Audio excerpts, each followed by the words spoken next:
Chapter 46, California, The Cradle of My Spiritual Awakening, 1995.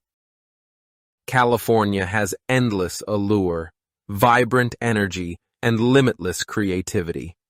It is home to the prestigious economic and cultural hub of Los Angeles, the global attraction of San Francisco, and the dazzling dream factory of Hollywood. It serves as the nerve center of innovation in Silicon Valley and boasts the sun-soaked beaches of San Diego. All these elements come together in this 1,200-kilometer-long and 400-kilometer-wide expanse, where arid deserts meet lush valleys, cliffs descend into the crashing Pacific, and historic missions coexist with modern glass skyscrapers. It is no surprise that it's known as the Golden State, not just for the gold rush of the past, nor just for its trillion-dollar economy, but for signifying a deeper essence: opportunity, innovation, freedom, the boldness to dream and to continuously reinvent oneself. And here I was, against all odds, having just arrived. Just a few weeks ago, I was in Hays, Kansas, a peaceful, snow-laden town in the heart of America, where the skies were boundless and life drifted like a gentle breeze. Now I landed in San Jose, the dynamic epicenter of the digital revolution, at the very cutting edge of human progress. It all came down to a choice. There was no need for household registration, workplace approval, a letter from the neighborhood association, or a permit from a public security bureau. In China, such a relocation could take months if it were even possible. In America, you simply went. For most Americans, this was typical. For me, it felt revolutionary. Silicon Valley was booming. Tech talent flocked in from all continents. Coders, designers, founders, dreamers, risk-takers, visionaries. They transformed the world, shaping our lives, work, communication, and thoughts. I wasn't an engineer. I wasn't launching a startup, and I wasn't even sure what I wanted next. But my arrival had come. As I helped my family navigate this new chapter, reconnecting with my sister, immersing myself in the vibrant tech boom, and absorbing the rhythms of American life, I began to notice something unexpected, something ubiquitous, something so commonplace yet immensely impactful that I could no longer overlook it. Before we left Hays, Joyce and the pastor reminded June, now a baptized Christian, to find a church once we moved. I had nodded absently, dismissing it as a minor formality. After all, this was California, the land of technology and progress, the beating heart of the future. What place did an ancient, outdated belief system have in a world ruled by science, logic, and data? But then something unexpected happened. Everywhere we turned, there was a church. I discovered that my sister went to church. My brother-in-law's relatives went to church. Friends we met through work, through school, through our children, all attended church, one way or the other. Even my colleagues, who were highly educated engineers and professionals, were active churchgoers. And the strangest part? They were all Chinese. These individuals were not peasants, superstitious elders, or desperate souls seeking solace during tough times. Instead, they were accomplished, well-educated professionals, computer scientists, business owners, professors, PhD graduates, and entrepreneurs.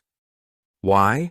What brought them to this institution that we had been conditioned to dismiss as the opium of the people, a tool for imperialist control, and a representation of cultural stagnation?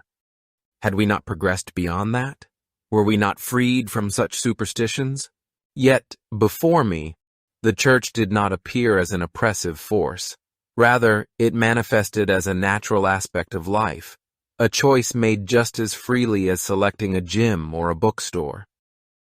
Initially, I brushed it off. However, as time went on, the question began to bother me. Had they been misled? Or was it I who was deceived? Were they oblivious? Or was it I who failed to see? For years, I mocked the concept of faith. Yet here I was, surrounded by exceptionally talented and independent minds individuals who had accomplished remarkable feats, and they all took faith seriously. I could no longer dismiss it as ignorance or desperation because these individuals didn't rely on faith for survival. Yet, they embraced it regardless. I once saw the Christian faith the way you might view a car from a distance. A monstrous, dangerous, unpredictable machine. A blur of metal and steel hurtling down the highway, controlled by invisible hands. It was a terrifying force, something loud, alien, and best avoided. But what about the inside? What if the moment you stepped in, the moment your hands touched the wheel, the fear vanished? What if it wasn't a monster but a vehicle, a vessel of freedom, a means of movement, of direction, of possibility? Had I spent my life standing at a safe distance, condemning it, fearing it, dismissing it, without ever daring to climb in and take the wheel for myself? As I reflected, I felt something deep inside me crumble. I realized I had spent years dismissing something I had never truly understood. I sensed that I was standing at the edge of a great abyss, staring into the collapse of my own preconceived notions. I didn't know if I was ready to leap, but for the first time in my life, I felt the pull, a whisper from the unknown, an invitation to question, a door that had always been locked, suddenly, ever so slightly, ajar. As a husband and a father, I was bound by duty to accompany my wife and children to church, but I was no passive participant. I couldn't help but engage in discussions with pastors, pastors' wives, and church members, sometimes with curiosity, sometimes with mocking skepticism, and other times with outright intellectual aggression. I posed hard-hitting questions, crafted arguments I believed would unravel their faith, and challenged them at every opportunity, convinced that I was testing the very foundations of their beliefs. And yet, from the perspective of an executive myself, I couldn't deny the sheer excellence of the church's activities. Beyond the sermons and hymns, I discovered something unexpected: high-quality education programs for children, engaging community events that fostered genuine connection, and shared meals and gatherings that broke down social barriers. Through these, I encountered a term I had never heard before: fellowship. More astonishingly, I witnessed something I had never imagined: a love transcending friendship, family, and blood ties. A love that expected nothing in return, just as we received from the church in Hayes. I felt like a hypocrite, a man who mocked the cow while drinking its milk because it was nourishing and sweet. On April 7th, 9th, 1995, the weekend before Easter, our family was invited to attend a church retreat deep in the redwood forests, 10 miles or so south of San Jose. June asked if I wanted to go. I didn't hesitate. A relaxing weekend surrounded by nature, an authentic American retreat experience, and best of all, completely free, courtesy of the church. Why not? As we drove toward the retreat, I found myself mesmerized by California's breathtaking landscapes. Rolling mountains draped in mist, towering redwoods that seemed to touch the sky, quiet valleys where deer grazed undisturbed, and crystal-clear streams meandering through sun-dappled forests. These were the scenes I had once only imagined, the America of dreams and postcards.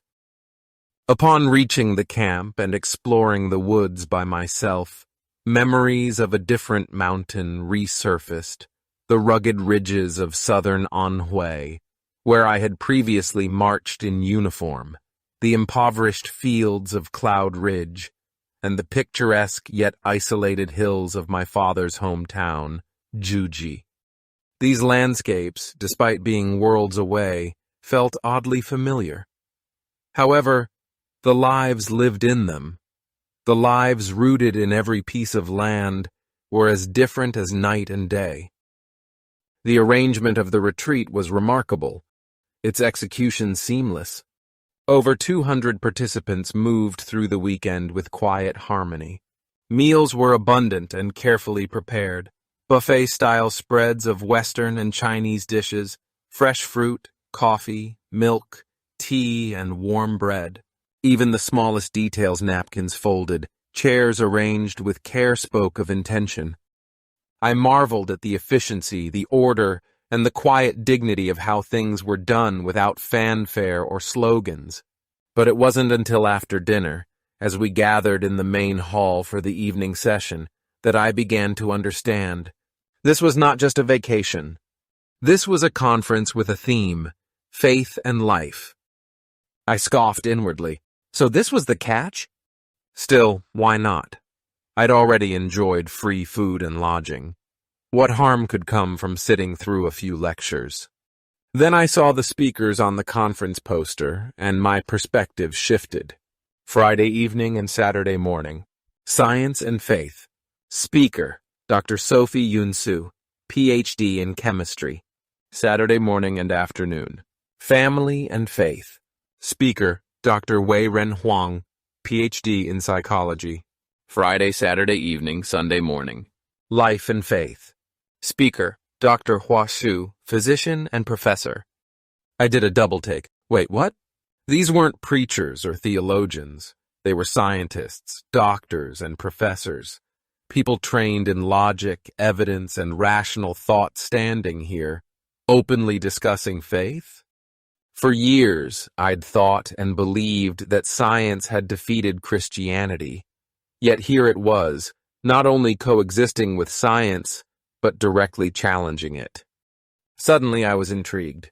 For the first time, I genuinely wanted to listen. I wasn't sure what I'd hear, but something deep inside whispered to me, "You need to hear this." For years, I ridiculed Christian belief, questioned the faith, and brushed aside the church. Yet here I was, among individuals who embodied everything I valued intellectually, and they were presenting an idea I had never contemplated seriously. I had dedicated my life to building mental fortifications, convinced I had already grasped the truth. But now, I sensed the initial fissures beginning to develop. Beyond these fissures lay something vast, unfamiliar, and possibly frightening. Was I genuinely prepared to confront it? Or had the tempest already commenced? If faith and family were topics for a psychologist, that made sense. After all, I'd grappled with these very questions myself. But science and faith? That was different. That was a battlefield.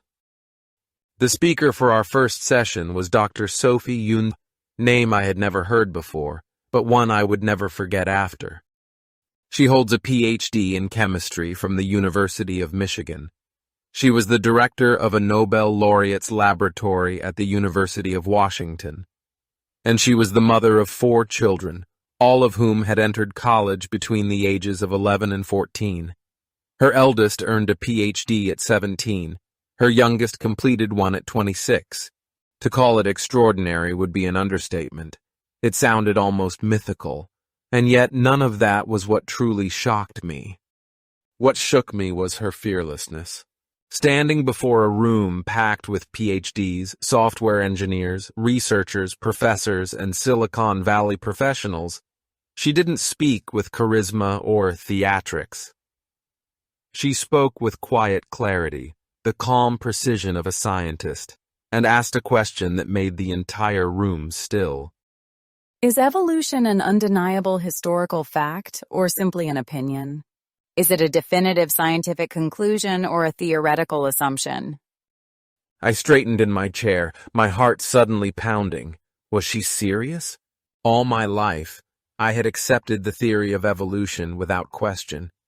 To me, it wasn't just science. It was a fact. self-evident, unassailable. Faith and science, I believed, belonged in separate, incompatible realms. And yet here she was, an elite scientist, not a preacher, not only raising questions I had never dared to ask, but doing so with logic, data, and rational inquiry. She wasn't attacking science, she was using it. Right here, in the heart of Silicon Valley, one of the most advanced, rational, and technologically driven places in the world, a leading scientist, a chemist, was calmly challenging the very foundations of modern biology. And she wasn't dismissed. She wasn't ridiculed. She was listened to. I sat in stunned silence. For the first time, I realized this retreat wasn't just about faith, but the freedom to question everything, even what I thought I understood best. Dr. Sue's voice was steady, methodical, and precise as she continued. Many people assume evolution is science and creation is religion. But let's be clear. The word science, from the Latin scientia, meaning knowledge obtained through scientific methodology. And what exactly is the scientific method? She laid out the process step by step. Observation. If something can't be directly observed, it doesn't fall within the scope of scientific study. Hypothesis. A speculative idea formed based on careful observation. Experimentation. A method designed to test the hypothesis. Results. Data gathered from the experiment. Evaluation. Determining whether the results support or contradict the hypothesis. If not supported, the hypothesis must be revised. Repetition. Experiments must be conducted repeatedly to verify consistency. Only after consistent confirmation can a hypothesis become a recognized theory. Scientific law. If a theory remains consistently unchallenged by experimental evidence, it becomes a scientific law or principle. However, just one contradictory result can immediately overturn a law, returning it to the status of a mere hypothesis. I listened, captivated.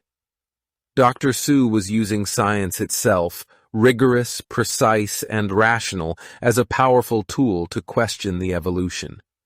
For the first time, I saw the debate in a completely different light. Her tone sharpened. Evolutionists claim that life evolved from non-life, but has anyone ever witnessed non-life transforming into life? No. If, from the beginning of time until today, no one has ever observed such a transformation, if it cannot be tested, if it cannot be verified, then it is not science. If evolution does not belong to the realm of science, then what is it? She let the silence settle before answering her own question. It is merely a theoretical hypothesis about past historical events. It falls under history, not science. A murmur rippled through the room. Some nodded in agreement, others shifted uncomfortably in their seats. History cannot be experimentally repeated, she continued. But it can be examined just like legal proceedings in court. A judge cannot demand that a murder be reenacted, but they can analyze evidence and clues to reach a verdict. Her methodical, uncompromising logic shook me to the core. This was the first time I had ever heard a Chinese scientist, publicly challenge the theory of evolution in an open, academic forum. It was the first time I heard someone state plainly that evolution was not a proven fact, but a hypothesis. It was the first time I had heard that evolution, for all its sweeping claims, lacked the kind of empirical, reproducible evidence demanded by the scientific method. And this wasn't happening in some remote village or backwoods church. This was Silicon Valley. For me, it was nothing short of a revolution in thought, or perhaps more accurately, a counter-revolution. From childhood, I had absorbed a view of history that was as linear as it was absolute, that humanity had progressed from superstition to enlightenment, from myth to Marxism, from tribalism to socialism, and would one day arrive at the glorious summit of a communist utopia. We were told this was the inevitable course of human development. History itself was marching forward, guided by materialism, secured by evolution, and destined to replace religion with reason. I had never questioned it. Darwinian evolution was the truth. Human life was a random chemical accident. Consciousness was the result of blind biological processes. Survival of the fittest was the law of nature and the justification for every political and social struggle. And God? A myth, a crutch, a delusion of the ignorant. But now, in this wooden retreat hall, tucked among towering redwoods, surrounded by some of the sharpest minds in the Chinese-American diaspora, I felt my foundations shifting. What if I had been lied to? What if the ideology I had accepted as unquestionable truth was no more empirical than the faith I had mocked? I couldn't shake the feeling that something massive was breaking loose. For years, I had challenged others with confidence, even pride. But now, for the first time in my life, I was challenged. And the storm that had been quietly building within me for months, finally it began to break. I had always believed myself to be rational, grounded, and immune to superstition. I thought faith was for the weak, the uneducated, the sentimental. But under Dr. Sophie Yun-Su's calm, unflinching reasoning, a woman who understood both the depths of science and the heights of conviction, I felt my intellectual armor beginning to crack. Her arguments weren't theological sermons. They weren't emotional pleas. They were logical, systematic, and surgical. And they cut straight to the heart of everything I thought I knew. And suddenly a thought surfaced, sharp, insistent, and utterly unfamiliar. Why have I never questioned this? Why did I never think to challenge evolution? The first time I was aware of the vastness of the universe, I was 10 years old. While reading a science book on space, the solar system, and light speed, I was captivated and frightened by the endless galaxies and the infinite time. The immense scale of the cosmos made my existence feel both significant and trivial. I walked into the dimly lit courtyard of our house, tilting my head up to gaze at the narrow strip of sky above. It was a tiny view, merely a sliver of the boundless universe. The more I pondered it, the smaller I felt. If the universe is boundless and time stretches infinitely, then what are we? If we're merely evolved matter floating through cold, indifferent space, then, does anything actually have meaning? A strange numbness crept over me, a deep existential sadness. It was a whisper of despair I didn't know how to articulate. During high school, surrounded by relentless revolutionary slogans and indoctrination, another question briefly crossed my mind. They insisted that the revolution must never cease, and that class struggle is perpetual. Yet one day, in an unusual moment of quiet amidst the chaos of class, I found myself pondering, but how can something never end? Doesn't everything have a beginning and an end? If revolution is forever, wouldn't we all eventually be destroyed by it? But before I could follow the thought, another voice pushed in. This is how history works. This is how the world evolves. This is just how things are. And with that, the doubt was buried. So I let it go. Dr. Sue's voice pulled me sharply back to the present. If evolution were true, we should be able to observe continuous biological change, she said calmly. But what do we actually see?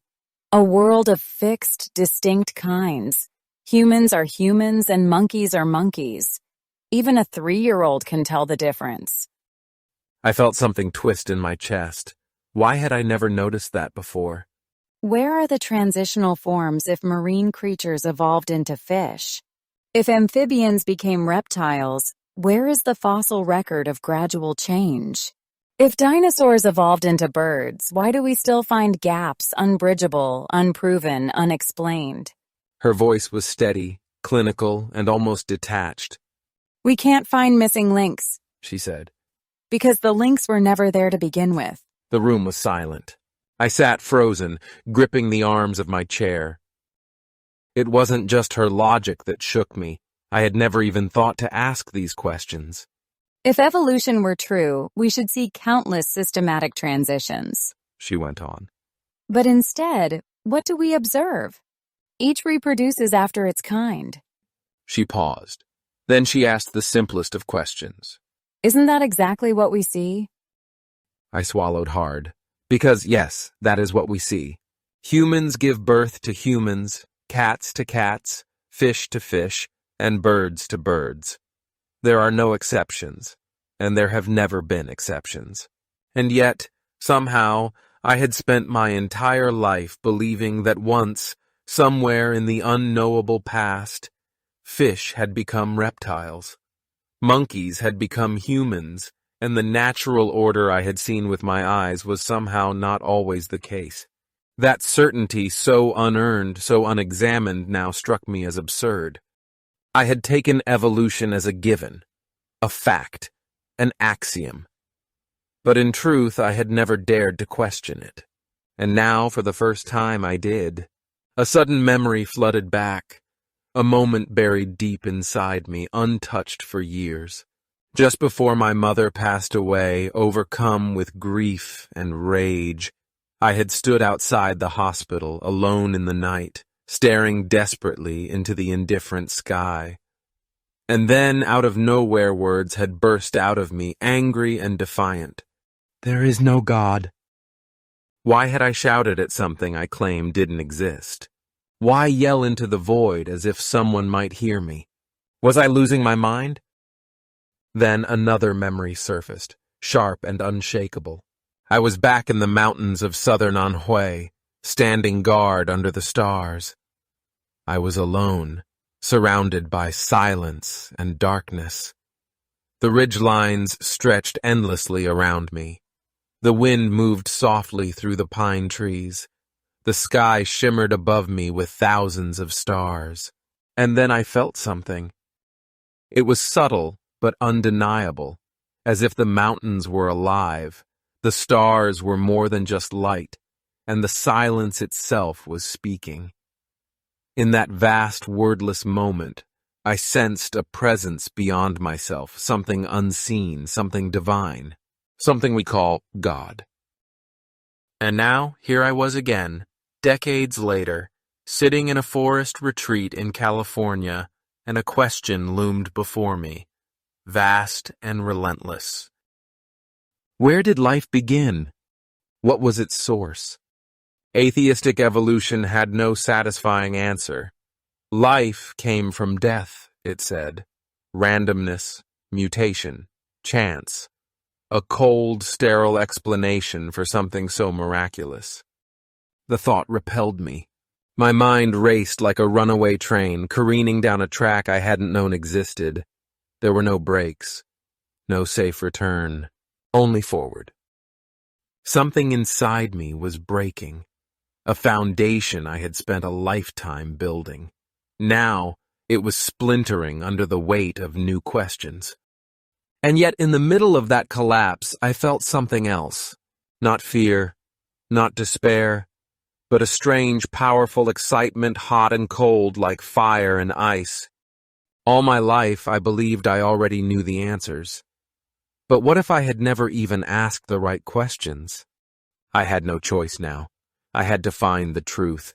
Wherever it led me, I had to follow. And evolution, it was either true or it wasn't. There was no middle ground. If it wasn't true, then everything I believed about life, science, purpose, everything was wrong. Then came a voice from the front of the room, clear and unwavering. God created this world. He created you and me. I froze. The Bible tells us, in the beginning, God created the heavens and the earth. God created mankind in his own image. In the image of God, he created them. Male and female, he created them. I clenched my hands. Here it was, the God of the Bible, standing boldly before me, not as a relic of superstition, but as a legitimate challenger to the ruins of my crumbling materialist worldview. And then, like thunder, came this. God's creation is one of wisdom and order, which is why we can conduct scientific research today. Scientists do not create laws of nature, they merely discover them. But if the world came from evolution, where did those immutable laws come from? I inhaled sharply. Where did the laws of physics come from? Of mathematics? Of chemistry? Of morality? Who wrote them? Who set them in motion? There was no answer in Marxism. None in Darwin. None in the slogans I once recited like scripture. And now, God, in the face of science, in the aftermath of revolution, amid the ashes of my failed beliefs, suddenly appeared not as a myth, but as something magnificent, profound, even rational. Because if divine creation wasn't true, then what remained? What theory could explain the unexplainable? But almost immediately, reflexes surged up from the depths. Decades of indoctrination, loyalty to party and ideology, the voice of the past screaming within me. God can't be real. Can he?